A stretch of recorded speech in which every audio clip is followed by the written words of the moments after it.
एक खास शख्सियत के साथ मुलाकात। देखिए जयदेव पटेल के साथ नंबर 1 इंडिया न्यूज पर रोजाना रात 9 बजे। नमस्कार व्यूअर्स, मैं जयदेव पटेल और आप देख रहे हैं नंबर 1 इंडिया न्यूज। आपका एक बार फिर स्वागत है एक खास शख्सियत के साथ मुलाकात प्रोग्राम में। आज हम बात करेंगे महाराष्ट्र में एनसीपी के विधायक दल के नेता के रूप में चुनी गई अजित पवार की पत्नी सुनेत्रा पवार, और साथ ही आज सुनेत्रा पवार को महाराष्ट्र के उप मुख्यमंत्री के रूप में शपथ दिलाई गई।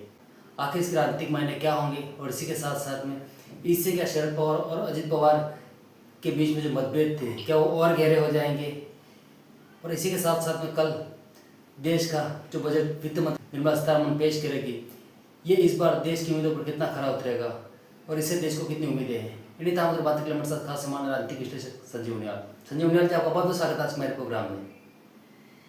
नमस्कार जयदेव जी, आपको और आपके करोड़ों दर्शकों को नमस्कार जी। संजीव उनियाल जी, आपसे मेरा पहला सवाल है कि आज अजित पवार की पत्नी सुनेत्रा पवार को एनसीपी के विधायक दल का नेता चुना गया और साथ ही उन्होंने आज उप मुख्यमंत्री के रूप में अपनी शपथ ग्रहण की। ऐसे महाराष्ट्र को पहली महिला उप मुख्यमंत्री मिली, क्या कहेंगे आप इस पर? देखिए, बहुत दुखद घटना रही, परंतु हमें नहीं भूलना चाहिए कि अजीत जी की पत्नी सुमित्रा पवार पहले भी जो है वो एमपी रही हैं और अभी भी एमपी हैं 2024 से भी राज्यसभा की।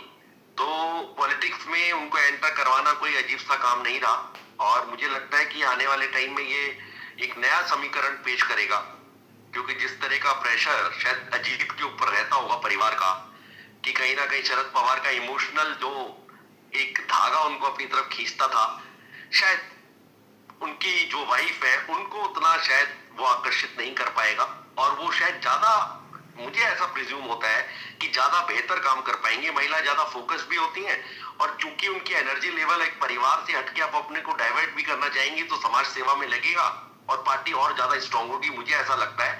और शरद पवार के परछावे से बाहर निकलने की मुझे लगता है कि ये एक नई जो है वो सदी स्टार्ट हो जाएगी। जी, सन्नीलाल जी, आपको लगता है कि सुनेत्रा पवार को उप मुख्यमंत्री की जो नई जिम्मेदारी मिली है, इससे शरद पवार और अजित पवार के बीच के जो मतभेद थे वो और खाई के रूप में बदलेंगे?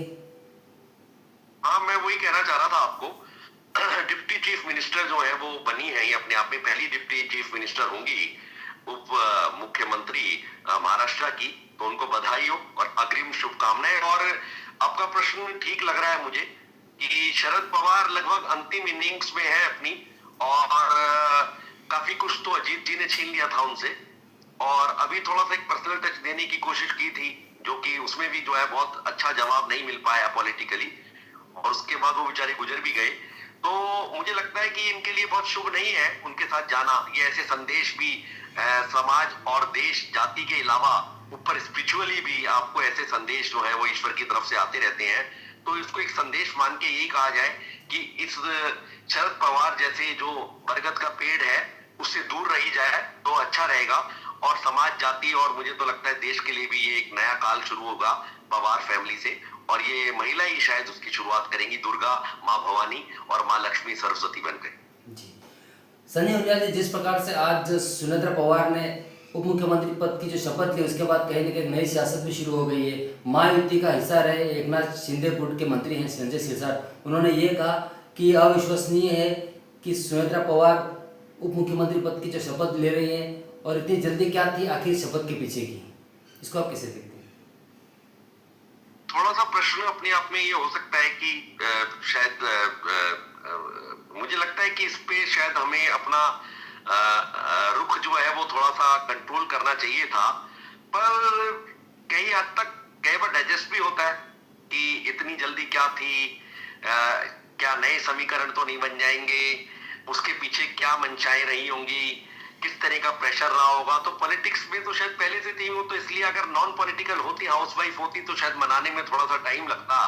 तो शायद उनको सारे परिप्रेक्ष्य में समझ था पूरा कि एनसीपी, शिंदे ग्रुप और बाल ठाकरे जी की जो पार्टी है उनके सुपुत्र, इधर भारतीय जनता पार्टी, फडणवीस, इन सारी पॉलिटिक्स को शरद पवार वो अच्छे से समझती थी, सुप्रिया सूले, तो इसीलिए शायद उन्होंने इसको एक्सेप्ट किया होगा। पर हाँ, मुझे लगता है कि 13वीं तक की वेट कर लेनी चाहिए थी, ऐसा मुझे लगता है।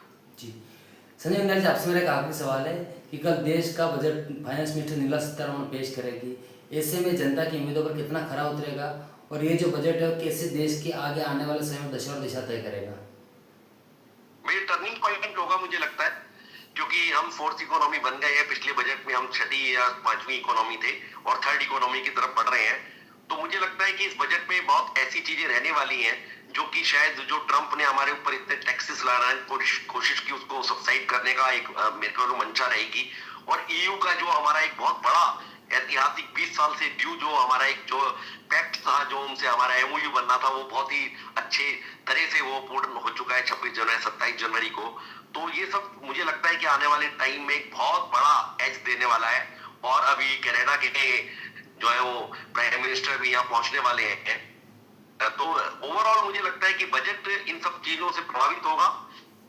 फार्मर्स को लेके, स्टूडेंट्स को लेके, युवाओं को लेके और महिलाओं को लेके एक खास तरह का बजट मुझे लगता है कि आने वाला है, जहां की फार्म और इंडस्ट्रियल ग्रोथ के लिए भी ये रहने वाला है। क्योंकि चाइना ने छोटी छोटी इंडस्ट्रीज को बहुत लुक्रेटिव ऑफर्स दिए थे टैक्सेस के अलावा, उनको कुछ पैसे भी जो है बैंक से जो लोन फ्री करवाए थे, इंटरेस्ट फ्री। तो इस तरह की कुछ योजनाएं जरूर आने वाली हैं, क्योंकि अगर हम अपनी मैन्युफैक्चरिंग करेंगे तो मुझे लगता है कि अपना स्वतः हम अपने आप पैरों पर खड़े हो पाएंगे। और इस तरह के टैरिफ के जो हमारे ऊपर अत्याचार होते हैं, दूसरी कंट्रीज आके दिखाती हैं, वो खत्म होंगे और फर्स्ट इकोनॉमी की तरफ हम बढ़ पाएंगे। जी, संजय मंगल जी, आपने हमारे लिए समय निकाला, उसके लिए आपको बहुत बहुत धन्यवाद।